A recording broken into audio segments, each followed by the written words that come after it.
So మేము కూడా ఇప్పుడు అనేక కార్యక్రమాలకి శ్రీకారం చుట్టాం. మొదటిది మీరు చూస్తే స్వచ్ఛ మంగళగిరి పేరుతో భారతదేశంలోని అన్ని కార్పొరేషన్లో స్వచ్ఛతలో మంగళగిరి నంబర్ 1 నిలబడాల లక్ష్యంతో మేము పనిచేస్తున్నాం. అంతేకాకుండా పార్కులు కానివ్వండి, ప్లే గ్రౌండ్లు కానివ్వండి, రైతు బజార్లు కానివ్వండి, భూగర్భ డ్రైనేజ్, భూగర్భ వాటర్, భూగర్భ గ్యాస్, భూగర్భ విద్యుత్ కూడా అందజేసడానికి ప్రాజెక్ట్ రెడీ అయింది. జూన్ మాసం నుంచి ఆ కార్యక్రమం కూడా మేము ప్రారంభించబోతున్నాం. దాంతోపాటు శ్మశానాల అభివృద్ధి కూడా ఒక కార్యక్రమంగా తీసుకున్నాం.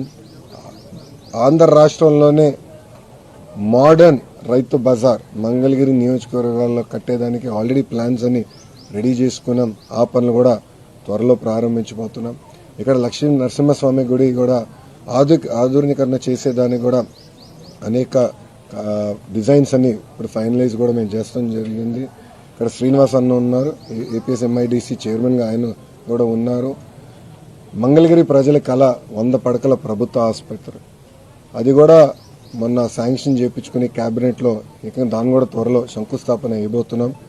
కేవలం ఒక ప్రభుత్వ హాస్పిటల్గా మేము అది భావించట్లేదు, ఒక మోడర్న్ హాస్పిటల్గా. ఏదైతే ఇతర దేశాల్లో ఒక బాంబేలోనో లేదంటే ఒక హైదరాబాద్లో ఎట్లయితే మోడర్న్ హాస్పిటల్స్ చూస్తామో, జోనింగ్ ఎట్లా జరుగుతుందో అది మైండ్లో పెట్టుకుని ఆ లేఅవుట్ల పైన దాదాపు ఒక 5-6 సార్లు మేము కూర్చుని